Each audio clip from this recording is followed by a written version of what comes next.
बिस्मिल्लाहिर्रहमानिर्रहीम। अस्सलाम वालेकुम डियर 7th क्लास के स्टूडेंट आज के लेक्चर्स में हम एक्सरसाइज 6.5 करेंगे मैथमेटिक्स की। एक्सरसाइज 6.5 में जो मेन टॉपिक है वो है फैक्टराइजेशन ऑफ अलजेब्रिक एक्सप्रेशंस। तो आज हम यहाँ पे ये देखेंगे कि जो अलजेब्रिक एक्सप्रेशंस होती हैं इनकी फैक्टराइजेशन कैसे की जाती है, और इससे पहले हम फैक्टराइजेशन कहते किसको हैं ये चेक करेंगे। स्टूडेंट आपसे गुजारिश की जाती है कि मेरे चैनल्स को सब्सक्राइब करें, बेल आइकन को क्लिक करें, वीडियो को लाइक करें, शेयर करें। Thank you very much. सबसे पहले हम ये देखते हैं स्टूडेंट फैक्टराइजेशंस कहते किसको है, और इसको हम समझते हैं एक एग्जांपल के जरिए। लेट्स सपोज मैं आपसे कहता हूं कि what are the factors of 12, यानी 12 के फैक्टर्स कौन से होंगे। तो 12 के फैक्टर्स वो नंबर होंगे जिनका प्रोडक्ट किसके इक्वल हो, 12 के इक्वल हो। जैसे अगर हम 12 को लिखते हैं 3 into 4 लिखते हैं, तो these are the factors of 12 because 3 4 क्या होता है 12 के इक्वल होता है। तो इट मींस के जो 3 और 4 होंगे वो फिर 12 के क्या कहलाएंगे, फैक्टर्स कहलाएंगे। इसी तरीके से अगर मैं आपसे कहूं what are the factors of 15, 15 के फैक्टर्स कौन से होंगे, तो 15 के फैक्टर्स होंगे 3 and 5 होंगे because the product of 3 and 5 is equal to 15। 3 5 क्या होता है 15 होता है। तो इट मींस के 3 और 5 जो है वो 15 के फैक्टर्स हैं। तो इसका मतलब हुआ स्टूडेंट कि किसी भी नंबर के फैक्टर्स वो नंबर होते हैं जिनका प्रोडक्ट जो है वो गिवन नंबर के इक्वल आ जाए। जैसे 12 के फैक्टर्स 3 और 4 है because the product of 3 and 4 is 12। इसी तरीके से 15 के फैक्टर्स जो है वो 3 and 5 है, क्योंकि इनका जो प्रोडक्ट होता है वो किसके इक्वल होता है, 15 के इक्वल होता है। अब फैक्टराइजेशंस कहते किसको है कि किसी भी नंबर्स के फैक्टर बनाने का जो प्रोसेस होता है उसको हम क्या कहते हैं, फैक्टराइजेशंस कहते हैं। जैसे लेट्स सपोज अगर मैं आपसे कहता हूं कि what are the factors of 125, तो अब आपने इसके फैक्टर्स बनाने हैं 125 के। तो ये जो प्रोसेस है to make the factors of 125, this process is called factorisation. जैसे आप 125 किससे डिवाइड होता है, 5 से डिवाइड होता है। तो 5 2 10, 5 5 25, फिर 5 5 25, फिर 5 1 5। तो इट मींस के 125 के जो फैक्टर्स है वो उसमें हम 5 को 3 टाइम मल्टीप्लाई करें तो these are the factors of 125। और ये जो 125 के मैंने फैक्टर्स बनाए, this process is called factorisation कहलाएगा। अब हमने यहाँ पे ये देखना है कि फैक्टराइजेशन ऑफ अलजेब्रिक एक्सप्रेशन कैसे होगा। तो इससे पहले स्टूडेंट आपने ये पढ़ा है कि अलजेब्रिक एक्सप्रेशंस होती क्या है। तो आज हम इनके फैक्टर्स बनाएंगे। तो फैक्टर्स बनाने के लिए, अलजेब्रिक एक्सप्रेशंस के फैक्टर्स बनाने के लिए आपके पास इस एक्सरसाइज के अंदर दो केसेस हैं। जो फर्स्ट केस है वो क्या है, वो ये है कि लेट्स सपोज अगर आपके पास कोई अलजेब्रिक एक्सप्रेशन जो है वो इस फॉर्म में गिवन है के a plus k b plus k c के फॉर्म में गिवन है। यानी अब हमने इसके फैक्टर्स बनाने हैं। तो इसके फैक्टर्स वो अलजेब्रिक एक्सप्रेशंस होंगी जिनका प्रोडक्ट इसके इक्वल आ जाएगा। अब फैक्टर बनाने का फर्स्ट मेथड जो होता है वो बाय टेकिंग कॉमन होता है। यानी किसी भी अलजेब्रिक एक्सप्रेशंस के फैक्टर्स बनाने के लिए जो फर्स्ट मेथड का हम यहाँ पे यूज करेंगे that is by taking common है। यानी यही एक मेथड यूज करेंगे। जो फर्स्ट मेथड हमने यहाँ पे यूज करना है to make factorisations of an algebraic expression, तो दैट इज बाय टेकिंग क्या होगा, कॉमन। हम ये चेक करेंगे कि फर्स्ट केस में इस अलजेब्रिक एक्सप्रेशन यानी k a plus k b plus k c के फैक्टर्स बनाने के लिए हम देखेंगे कि इन तीनों टर्म्स में कोई कॉमन है कि नहीं है। हम आपको नजर आ रहा है कि इन तीनों टर्म्स में के मौजूद है। तो इट मींस के इन तीनों टर्म्स से अगर हम के कॉमन लेते हैं तो ये के बाहर आ जाएगा। तो फर्स्ट टर्म में के कॉमन आ गया तो क्या रह गया, ए रह गया। सेकंड टर्म में के बी है तो के बी में से के कॉमन आ गया तो बी रह गया। थर्ड टर्म में के सी है तो के सी में से के कॉमन आ गया तो थर्ड टर्म क्या रह जाएगी, सी रह जाएगी। तो इट मींस कि this is the factors of the given algebraic expressions are polynomial, यानी k a plus k b plus k c के दो फैक्टर्स बन गए। जैसे फर्स्ट फैक्टर आपके पास के है, सेकंड फैक्टर आपके पास क्या है, ए प्लस बी प्लस सी है। तो इस तरीके से हम क्या करते हैं, फैक्टर्स बनाते हैं ऑफ अलजेब्रिक एक्सप्रेशंस का। और ये आपके पास क्या हुआ, केस 1 हुआ अलजेब्रिक एक्सप्रेशंस का फैक्टर्स बनाने के लिए।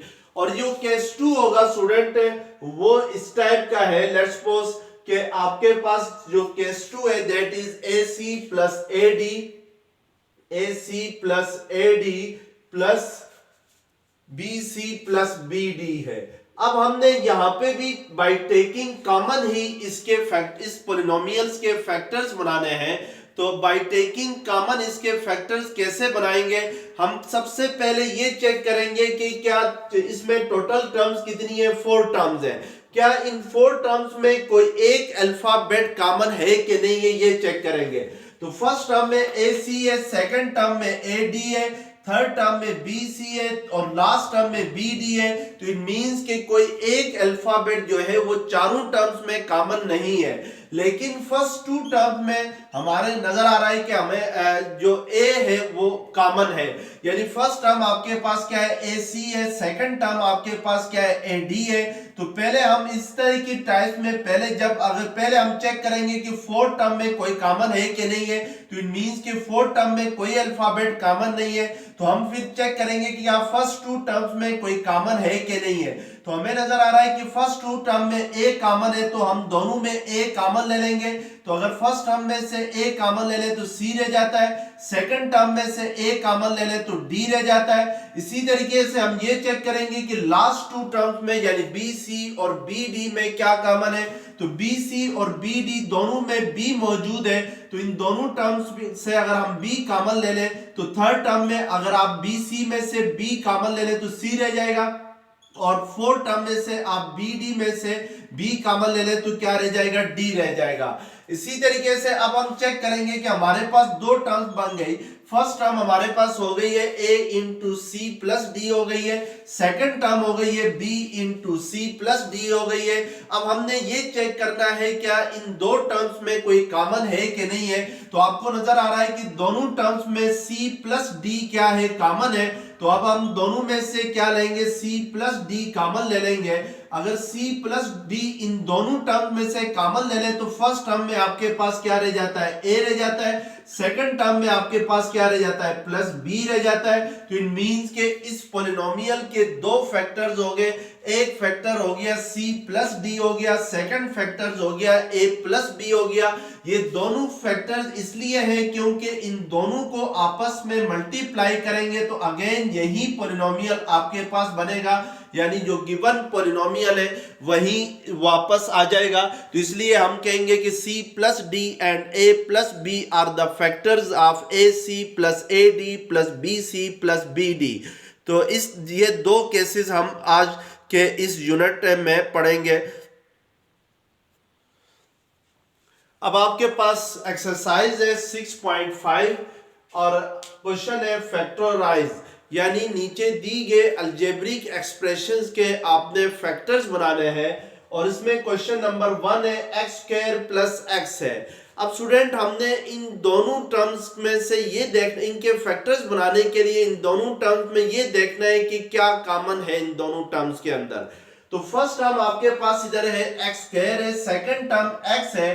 तो इट मींस के एक्स स्क्वायर और एक्स में एक्स क्या होगा, कॉमन होगा। क्यों कॉमन होगा, क्योंकि जैसे देखें एक्स स्क्वायर को मैं एक्स इंटू एक्स लिख सकता हूं, क्योंकि एक्स इंटू एक्स क्या होगा, एक्स स्क्वायर होगा, plus X as it is आ जाएगा। तो इट मींस के इन दोनों में क्या कॉमन आएगा, एक एक्स कॉमन है तो हम एक एक्स कॉमन लेंगे। ये वाला एक्स लेट्स सपोज कॉमन लिया तो ये एक्स रह जाएगा, और प्लस सेकंड टर्म में एक्स ही है तो एक्स को आप एक्स इंटू 1 लिखें तो कोई फर्क नहीं पड़ता है, क्योंकि एक्स इंटू 1 क्या होता है, एक्स ही के इक्वल होता है। तो अब यहां से सेकंड टर्म में से x कॉमन ले लें तो क्या रह जाएगा, 1 रह जाएगा। तो इट मींस के इसके जो फैक्टर्स होंगे वो क्या होंगे, x इंटू एक्स प्लस 1 होंगे। अब स्टूडेंट यहां से एक बात याद रखें कि जब भी दो टर्म्स में अगर कोई कॉमन है तो जो लीस्ट पावर है वो कॉमन होती है। जैसे x स्क्वायर प्लस x में जो छोटी पावर थी x की वो 1 थी, तो x को हमने कॉमन लिया और यहां से x स्क्वायर में से एक x कॉमन आ गया तो एक x रह गया, और x में से x कॉमन आ गया तो क्या रह जाता है, 1 रह जाता है। अगेन जब आप x इंटू एक्स प्लस 1 करते हैं, यानी ये इसके फैक्टर्स इसलिए है क्योंकि x इंटू एक्स प्लस 1 करने से अगेन ये किसके इक्वल आएगा, एक्स स्क्वायर प्लस एक्स के इक्वल आएगा। जैसे अगर मैं ब्रैकेट हटाता हूं तो x के साथ मल्टीप्लाई होगा तो एक्स स्क्वायर होगा, और x जब 1 के साथ मल्टीप्लाई होगा तो ये क्या होगा, प्लस x के इक्वल आएगा। तो इट मींस कि x इंटू एक्स प्लस 1 किसके इक्वल आएगा, एक्स स्क्वायर प्लस एक्स के ही इक्वल आएगा। तो इसका मतलब है कि एक्स स्क्वायर प्लस एक्स के दो फैक्टर्स होंगे। फर्स्ट फैक्टर x होगा, सेकंड फैक्टर क्या होगा, x प्लस 1 होगा। अब सेकंड क्वेश्चन नंबर 2 में आपके पास है x cube plus x square है, तो अब इन दोनों में हमने कॉमन फैक्टर देखना है।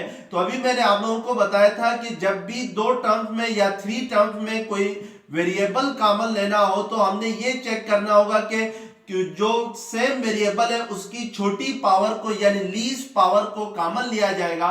तो सेकंड टर्म में जो पावर है x की वो एक्स स्क्वायर है, तो इट मींस के एक्स स्क्वायर कॉमन आ जाएगा। अब एक्स स्क्वायर में से इन दोनों टर्म में से एक्स स्क्वायर कॉमन लेंगे तो एक्स क्यूब में से एक्स स्क्वायर कॉमन आ गया तो x रह जाएगा, और फिर प्लस एक्स स्क्वायर में से एक्स स्क्वायर कॉमन आ गया तो क्या रह जाएगा, 1 रह जाएगा। तो इट मींस के इसके जो फैक्टर्स बनेंगे वो क्या बनेंगे, x square into x plus 1 बनेंगे। इसी तरीके से क्वेश्चन नंबर 3 आपके पास है 2y क्यूब प्लस 4y है। तो पहले हम देखेंगे 2 और 4 में क्या कॉमन है। 2 और 4 में आपको मालूम है कि 2 कॉमन है क्योंकि 2 2 4 होता है। फिर हमने चेक करना है y क्यूब और y में क्या कॉमन है, तो छोटी पावर कॉमन होगी यानी लीस्ट पावर कॉमन होगी। तो सेकंड टर्म में y की पावर कुछ नहीं है तो क्या होती है, 1 होती है। तो इट मींस के y कॉमन होगी, तो इसका मतलब है हम 2y इन दोनों टर्म्स में क्या ले लेंगे, कॉमन ले लेंगे। फर्स्ट टर्म में 2 कॉमन आ गया, y क्यूब में से एक y कॉमन आ गया तो y स्क्वायर रह गया, और सेकंड टर्म में से 4 में से 2 कॉमन आ गया तो 2 2 4 होता है, और y क्या आ गया आपके पास कॉमन आ गया है। तो इट मींस कि सेकंड टर्म में क्या रह जाएगा, प्लस 2 रह जाएगा। तो इसके दो फैक्टर बन जाएंगे, 2y is the first factor and second factor is y square plus 2 होगा। इसी तरीके से क्वेश्चन नंबर 3 आपके पास है 4a power 4 minus 20a square है। तो अब हमने यहाँ पे पहले इन नंबर्स को चेक करना है कि 4 और 20 में क्या कॉमन होगा, 4 कॉमन होगा क्योंकि 4 5 क्या होता है, 20 होता है, यानी 20 को 4 कंप्लीटली डिवाइड करता है। और नेक्स्ट हमने ये चेक करना है a पावर 4 और a स्क्वायर में क्या कॉमन है। तो हमें पता है कि जो छोटी पावर है, जो लीस्ट पावर है वो कॉमन आएगी। तो इन दोनों में इट मींस कि 4a स्क्वायर कॉमन आएगा। तो अगर 4a स्क्वायर कॉमन लेते हैं तो फर्स्ट टर्म में 4 कॉमन आ गया, a पावर 4 में से a स्क्वायर कॉमन आ गया तो a स्क्वायर रह जाएगा, माइनस फिर 20 में से 4 कॉमन आ गया तो 4 5 20 होता है, a स्क्वायर कॉमन आ गया तो आप इसको क्या लिख सकते हैं, 4a square into a square minus 5 लिख सकते हैं। These are the factors of the given question होंगे। अब इसी तरीके से क्वेश्चन नंबर 5 है। क्वेश्चन नंबर 5 में आपके पास 3 टर्म्स गिवन है, तो हम चेक करेंगे कि इन तीनों टर्म्स में को क्या चीज कॉमन है। यहाँ पे ये याद रखें स्टूडेंट, अभी तक हम केस 1 पढ़ रहे हैं, केस 2 नहीं पढ़ रहे, केस 2 अभी हमारे सामने नहीं आया, तो जस्ट केस 1 हमने यहाँ पे लेके चलना है। अब सबसे पहले हम चेक करेंगे कि जो नंबर्स हैं उनमें क्या कॉमन है। फर्स्ट टर्म में 2 है, सेकंड टर्म में 7 है, थर्ड टर्म में कोई नंबर नहीं है, एक वेरिएबल ही आ रहा है यानी y आ रहा है। अब हमने चेक करना है क्या 2 और 7 में कुछ कॉमन है, नहीं कॉमन है क्योंकि 2 के टेबल में 7 नहीं आता है। अब हमने चेक करना है वेरिएबल्स में क्या कॉमन है। फर्स्ट टर्म में y क्यूब है, सेकंड टर्म में y स्क्वायर है, थर्ड टर्म में y है। तो इट मींस कि लीस्ट पावर जो है वो कॉमन आएगी, तो इसका मतलब है सिर्फ जस्ट y कॉमन आ जाएगा। यहाँ पे अगर y कॉमन ले ले तो 2 एज इट इज आएगा, y क्यूब में से y कॉमन आ गया तो y स्क्वायर रह गया, और सेकंड टर्म में 7 एज इट इज रहेगा, y स्क्वायर में से y कॉमन आ गया तो एक y कॉमन आ गया, एक y रह जाएगा, और लास्ट टर्म में सिंगल एक y ही है, तो y कॉमन लेने से क्या रह जाएगा, 1 रह जाएगा। तो इट मींस कि इसके दो ही फैक्टर्स बनेंगे। फर्स्ट फैक्टर जो होगा वो y होगा, सेकंड फैक्टर जो होगा वो 2y² + 7y + 1 होगा। इसी तरीके से क्वेश्चन नंबर 7 आपके पास है xy - yz² + x² y² z² है। तो अब इसमें भी तीन टर्म्स हैं और तीनों टर्म्स में हम देखेंगे कि क्या कॉमन है। तो पहले हम x चेक करते हैं। फर्स्ट टर्म में x है लेकिन सेकंड टर्म में x नहीं है, लास्ट टर्म में x² है। तो याद रखें कि कॉमन वही होगा जो तीनों टर्म्स में मौजूद हो। तो इट मींस कि जो सेकंड टर्म है उसमें x एग्जिस्ट नहीं कर रहा है, तो x कॉमन नहीं होगा। अब हम y चेक करेंगे तो y फर्स्ट टर्म में है, सेकंड टर्म में भी y है, लास्ट टर्म में y² है। तो इट मींस कि जो y की जो लीस्ट पावर है वो कॉमन होगी। तो फर्स्ट टू टर्म में y की पावर 1 है, लास्ट टर्म में y की पावर 2 है, तो एक y कॉमन होगा। इसी तरीके से z² चेक करें तो z² जो है वो सेकंड टर्म और लास्ट टर्म में मौजूद है, लेकिन फर्स्ट टर्म में ना होने की वजह से ये कॉमन नहीं होगा। तो इट मींस कि हम जस्ट y कॉमन लेंगे।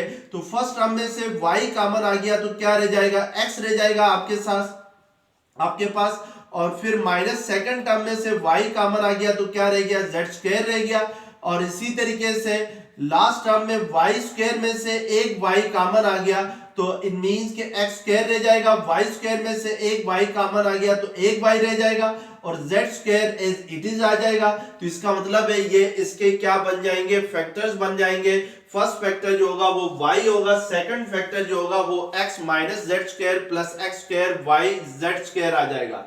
क्वेश्चन नंबर 8 में 7a - 7a³ + 14a पावर 4 है। तो इन तीनों टर्म्स में हमने देखना है पहले नंबर्स में क्या कॉमन है। तो फर्स्ट टर्म में 7 है, सेकंड टर्म में भी 7 है, लास्ट टर्म में 14 है। तो 14 जो है वो 7 के टेबल में आता है, तो इसका मतलब है 7 कॉमन है। इसी तरीके से फर्स्ट टर्म में a है, सेकंड टर्म में a³ है, जो लास्ट टर्म है उसमें a पावर 4 है। तो लीस्ट पावर जो सबसे छोटी पावर होगी वो कॉमन होगी। तो इट मींस के a की सबसे छोटी पावर a पावर 1 है, यानी फर्स्ट टर्म में जो a है वो कॉमन आएगा। तो इसका मतलब है 7a कॉमन आएगा। तो फर्स्ट टर्म में 7 भी कॉमन आ गया, a भी कॉमन आ गया, तो क्या रह गया, 1 रह गया। सेकंड टर्म में से 7 कॉमन आ गया, a³ में से एक a कॉमन आ गया तो a² रह जाएगा, प्लस 7 2 14 में से 7 कॉमन आ गया तो 7 2 14 होता है। a पावर 4 में से एक a कॉमन आ गया तो a³ रह गया। तो इसका मतलब है इसके ये क्या बन जाएंगे, फैक्टर्स बन जाएंगे। इसी तरीके से क्वेश्चन नंबर 9 है x² y - 2x² y + x³ y² है। तो अब हम देखेंगे कि पहले x में क्या कॉमन है। तो फर्स्ट टर्म में x² है, सेकंड टर्म में x² है, थर्ड टर्म में x³ है। तो इट मींस कि x की जो लीस्ट पावर है वो x² है, तो x² कॉमन आ जाएगा। इसी तरीके से आपके पास फर्स्ट टर्म में y है, सेकंड टर्म में y है, थर्ड टर्म में y² है। तो जो लीस्ट पावर है y की तो वो y है, क्योंकि फर्स्ट टर्म में y पावर 1 है, सेकंड टर्म में भी y पावर 1 है, थर्ड टर्म में y² है। तो जो लीस्ट पावर है वो कॉमन आएगी y की, तो y कॉमन आएगा, यानी y पावर 1 कॉमन आएगा। अब जो 2 है वो कॉमन नहीं है, क्योंकि 2 सेकंड टर्म में है लेकिन फर्स्ट और लास्ट टर्म में नहीं है। तो इसका मतलब है यहाँ पर x² y कॉमन आएगा।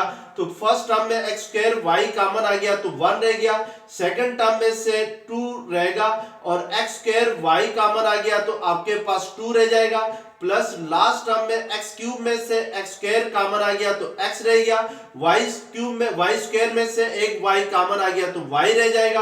तो इसको हम अगेन इस तरीके से भी लिख सकते हैं 1 - 2 क्या होता है, -1 + x y भी इसको लिखा जा सकता है। और इसको अगेन हम लोग अगर x - 1 + x y को x y - 1 भी हम क्या कर सकते हैं, लिख सकते हैं। तो इस तरीके से हम इसके क्या बनाएंगे, फैक्टर्स बनाएंगे। अब क्वेश्चन नंबर 11 है 2x³ y³ z power 4 - 4x² y² z³ + 3x³ y² + z power 4 है। अब हमने देखना है स्टूडेंट के इन तीनों टर्म्स में क्या कॉमन है। तो तो फर्स्ट टर्म में आपके पास 2 है, सेकंड टर्म में 4 है, लास्ट टर्म में 3 है। तो 4 जो है वो 2 के टेबल में आता है, लेकिन जो लास्ट टर्म में 3 है ये 2 के टेबल में नहीं आता है। तो इट मींस कि ये इसमें कोई भी नंबर कॉमन नहीं होगा। अब x में देखेंगे तो x में फर्स्ट टर्म में x स्क्वायर है, सेकंड x क्यूब है, सेकंड टर्म में x स्क्वायर है, लास्ट टर्म में x क्यूब है। तो इट मींस कि x स्क्वायर क्या आएगा, इन तीनों टर्म्स में कॉमन आएगा, क्योंकि x स्क्वायर जो है वो लीस्ट पावर ऑफ x है। इसी तरीके से फर्स्ट टर्म में y क्यूब है, सेकंड टर्म में y स्क्वायर है, लास्ट टर्म में भी y स्क्वायर है। तो y स्क्वायर कॉमन आएगा, क्योंकि y की सबसे छोटी पावर जो है वो y स्क्वायर है। इसी तरीके से z में फर्स्ट टर्म में z पावर 4 है, सेकंड टर्म में z क्यूब है, थर्ड टर्म में z पावर 4 है। तो z की जो छोटी पावर इस एक्सप्रेशन के अंदर है वो z क्यूब है। तो इट मींस कि z क्यूब कॉमन लेंगे। अब हम x square y square z cube in तीनों टर्म्स में कॉमन लेना है। तो फर्स्ट टर्म में x क्यूब है, तो x क्यूब में से एक x कॉमन आ गया, तो x क्यूब में से x स्क्वायर कॉमन आ गया तो x रह गया। y क्यूब में से y स्क्वायर कॉमन आ गया तो y रह गया। z पावर 4 में से z पावर 3 कॉमन आ गया, यानी तो फिर z रह जाएगा, यानी एक ही रह जाएगा। इसी तरीके से सेकंड टर्म में 4 आ जाएगा, x स्क्वायर कॉमन आ गया, y स्क्वायर कॉमन आ गया, z क्यूब कॉमन आ गया। तो इट मींस कि 4 ही रह जाएगा। और लास्ट टर्म जो है उसमें x क्यूब में से x स्क्वायर कॉमन आ गया तो x रह गया, y स्क्वायर में से y स्क्वायर कॉमन आ गया, और z पावर 4 में से z क्यूब कॉमन आ गया तो एक z रह जाएगा। तो ये इसके क्या बन जाएंगे, फैक्टर्स बन जाएंगे। इसी तरीके से क्वेश्चन नंबर 12 है स्टूडेंट कि A square plus A B plus A C plus B C है। अब हमने यहाँ पे चेक करना है क्या इन चारों टर्म्स में कोई एक अल्फाबेट कॉमन है कि नहीं है। तो फर्स्ट टर्म में ए स्क्वायर है, सेकंड टर्म में ए है, थर्ड टर्म में ए है, लेकिन लास्ट टर्म में ए नहीं है। तो इट मींस कि इन चारों टर्म्स में ए कॉमन नहीं है। इसी तरीके से बी और सी भी चारों टर्म्स में कॉमन नहीं है। तो अब हम जो सेकंड मेथड है ये यूज करेंगे, यानी जो सेकंड केस है ये यूज करेंगे। सेकंड केस में हम क्या करते थे कि फर्स्ट टू टर्म्स को हम चेक करेंगे कि इन दोनों में क्या कॉमन है। यानी फर्स्ट टू टर्म्स हमारे पास है ए स्क्वायर प्लस ए बी है, तो ए स्क्वायर प्लस ए बी में ए कॉमन है। तो ए अगर कॉमन ले लें तो ए स्क्वायर में से एक ए कॉमन आ गया तो ए रह गया, प्लस सेकंड टर्म में ए कॉमन आ गया तो क्या रह जाएगा, बी रह जाएगा। इसी तरीके से लास्ट टू टर्म्स में हम कॉमन ले लेंगे सी, क्योंकि दोनों में सी मौजूद है। तो सी कॉमन लेने से क्या रह जाएगा, फर्स्ट थर्ड टर्म में ए रह जाएगा, लास्ट टर्म में बी रह जाएगा। तो ये सी इंटू ए प्लस बी आ जाएगा। अब हमने इन दोनों टर्म्स में चेक करना है कि क्या कॉमन है। तो हम दोनों टर्म्स में हमें नजर आ रहा है कि a प्लस बी कॉमन है। तो a प्लस बी हम दोनों टर्म्स में क्या ले लेंगे, कॉमन ले लेंगे। तो फर्स्ट टर्म में हमारे पास क्या रह जाएगा, a रह जाएगा, प्लस सेकंड टर्म में क्या रह जाएगा, c रह जाएगा। तो इस मींस के इसके दो फैक्टर्स बनेंगे। First factor is a plus b और सेकंड फैक्टर जो होगा वो a प्लस सी होगा। इन दोनों का प्रोडक्ट अगर हम अगेन ले लें तो फिर हमारे पास ये क्वेश्चंस में जो पॉलिनोमियल है या जो अलजेब्रिक एक्सप्रेशन है वही आ जाएंगी। इसी तरीके से क्वेश्चन नंबर 14 में आपके पास है T square plus 4t minus S T plus 4s है। तो इन चारों टर्म्स में भी t कॉमन नहीं है, क्योंकि t फर्स्ट थ्री टर्म्स में है लेकिन लास्ट टर्म में नहीं है। तो इसके लिए हम फर्स्ट टू टर्म्स में पहले t कॉमन ले लेंगे। तो ये t प्लस 4t में से t कॉमन आ गया तो 4 रह जाएगा, और जो लास्ट टू टर्म्स में इसमें हम लोग t कॉमन ले लेंगे। तो ये आपके पास माइनस 4s है स्टूडेंट, ये प्लस 4s नहीं है। तो माइनस टी हम इन दोनों में क्या ले लेंगे, कॉमन ले लेंगे। Minus S T minus 4s में माइनस एस कॉमन ले लेंगे, सॉरी माइनस टी कॉमन नहीं लेंगे। तो माइनस एस अगर कॉमन लेते हैं तो फर्स्ट टर्म में आपके पास टी रह जाता है, और जब भी माइनस कॉमन लेते हैं तो ये वाला साइन क्या हो जाता है, चेंज हो जाता है, यानी ये माइनस प्लस में चेंज हो जाता है। और जो लास्ट टर्म है यहां से एस कॉमन लेने से क्या रह जाएगा, 4 रह जाएगा। अब हमारे पास दो टर्म्स आ गई, और इन दोनों टर्म्स में t प्लस 4 क्या है, कॉमन है। तो t प्लस 4 कॉमन लेने से फर्स्ट टर्म में आपके पास क्या रह जाएगा, t रह जाएगा, और सेकंड टर्म में क्या रह जाएगा, माइनस s रह जाएगा। तो इट मींस के इसके दो फैक्टर्स होंगे। जो फर्स्ट फैक्टर होगा वो t प्लस 4 होगा, और जो सेकंड फैक्टर होगा वो t माइनस s होगा। इसी तरीके से क्वेश्चन नंबर 15 है x square into x y minus y square into x y plus z square into x y है। तो अब इन तीनों टर्म्स में स्टूडेंट जो आपके पास कॉमन एक्सप्रेशन है that is x minus y है। तो एक्स माइनस वाई तीनों टर्म्स में मौजूद है तो हम एक्स माइनस वाई इसमें क्या ले लेंगे, कॉमन लेंगे। अगर x माइनस वाई कॉमन ले लें तो फर्स्ट टर्म में क्या रह जाएगा, एक्स स्क्वायर रह जाएगा, सेकंड टर्म में क्या रह जाएगा, वाई स्क्वायर रह जाएगा, और थर्ड टर्म में क्या रह जाएगा, जेड स्क्वायर रह जाएगा। क्योंकि x माइनस वाई जो है वो तीनों टर्म्स में क्या है, कॉमन है। तो इस तरीके से आपके पास इसके दो फैक्टर्स बन जाएंगे। First factor is x minus y and second factor is x square minus y square plus z square. अब क्वेश्चन नंबर 16 है 5x square into x plus y plus 10xy into x plus y plus 25xy square into x plus y है। अब आपने यहाँ पर इसके factors बनाने हैं। तो पहले हम चेक करेंगे कि नंबर्स में क्या कॉमन है। फर्स्ट टर्म में 5 है, सेकंड टर्म में 10 है, लास्ट टर्म में 25 है। तो इसका मतलब है कि 5, 10 और 25 ये तीनों नंबर्स 5 के टेबल में आते हैं। तो इट मींस कि इन तीनों में क्या कॉमन होगा, 5 कॉमन होगा। इसी तरीके से फर्स्ट टर्म में एक्स स्क्वायर है, सेकंड टर्म में एक्स है, लास्ट टर्म में एक्स है। तो इट मींस कि जो एक्स है वो कॉमन होगी क्योंकि जो लीस्ट पावर है एक्स की वो एक्स है, यानी एक्स स्क्वायर जो है वो हाईएस्ट पावर है। इसी तरीके से फर्स्ट टर्म में x प्लस वाई है, सेकंड टर्म में भी x प्लस वाई है, लास्ट टर्म में भी x प्लस वाई है। तो इसका मतलब है कि 5x into x plus Y इन तीनों टर्म्स में क्या होगा, कॉमन होगा। अब अगर हम ये कॉमन लेते हैं तो 5 कॉमन आ गया, एक्स स्क्वायर में से एक x कॉमन आ गया और x प्लस वाई भी क्या आ गया, कॉमन आ गया। तो इट मींस कि फर्स्ट टर्म में क्या रह जाएगा, x रह जाएगा।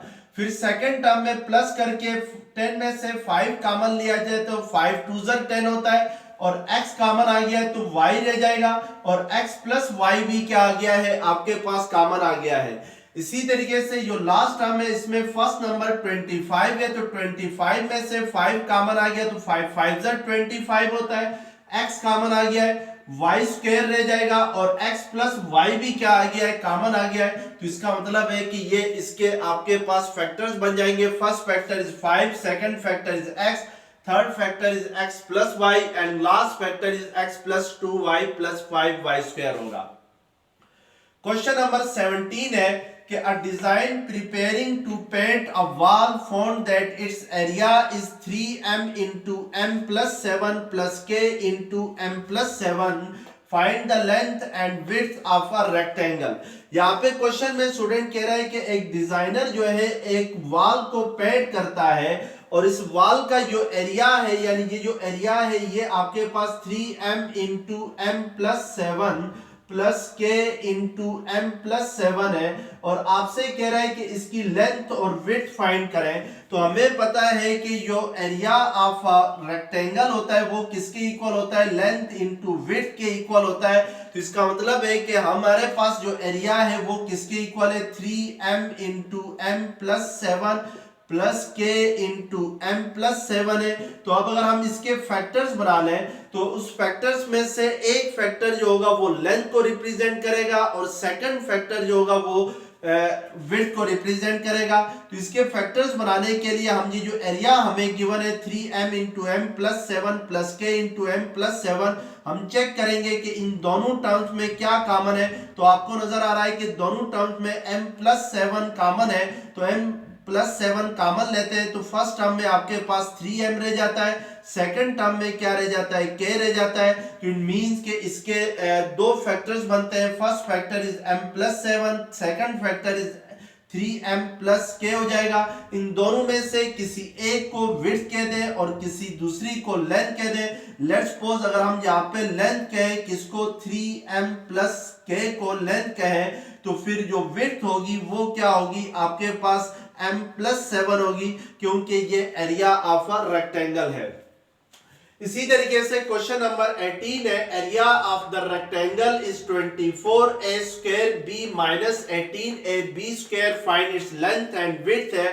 तो अब हमें यहाँ भी एरिया गिवन है और हमने लेंथ और विड्थ फाइंड करनी है, तो जस्ट हम इसकी क्या करेंगे, जो एरिया है 24a² b माइनस 18ab², इसके फैक्टर्स बनाएंगे और जो दो फैक्टर्स आएंगे उन दोनों में से किसी एक को लेंथ कहेंगे, दूसरी को क्या कहेंगे, विड्थ कहेंगे। अब 24 और 18 में क्या कॉमन आएगा ये चेक करना है, तो हमने वो बड़े से बड़ा नंबर देखना है, यानी एलसीएम देखना है 24 और 18 का LCM, sorry highest common factor देखना है 24 और 18 का एचसीएफ देखना है। तो 24 और 18 में जो कॉमन होगा वो आपके पास 6 होगा, क्योंकि 6 जो है वो 24 को भी डिवाइड करता है, 18 को भी डिवाइड करता है, या 6 के टेबल में 24 भी आता है, 18 भी आता है, लेकिन 3 के टेबल में भी आता है, लेकिन 3 इसलिए हम नहीं लेंगे, 2 के टेबल में भी आता है, 2 और 3 इसलिए नहीं लेंगे क्योंकि 6 is the greatest number which divide both 24 and 18, so 6 is the common factor. इसके अलावा a² है फर्स्ट टर्म में, सेकंड टर्म में a है, तो इसमें a कॉमन आ जाएगा, और फर्स्ट टर्म में b है, सेकंड टर्म में b² है, तो b कॉमन आ जाएगा। तो अब 6ab अगर कॉमन ले लें तो 6 4 24 होता है, a² में से a कॉमन आ गया, माइनस 6 3 18 होता है, a कॉमन आ गया, b² में से एक b कॉमन आ गया, तो इट मींस कि यहाँ पे एक लेंथ होगी, दूसरी विड्थ होगी। अगर लेट्स सपोज लेंथ को मैं 6ab कहूंगा, तो फिर जो विड्थ होगी वो किसके इक्वल होगी, इस रेक्टेंगल की विड्थ जो होगी वो 4a माइनस 3b के इक्वल होगी। यानी आपकी मर्जी है कि आप दोनों में से किसी एक फैक्टर को लेंथ कहें और दूसरे फैक्टर को क्या कहें, विड्थ कहें।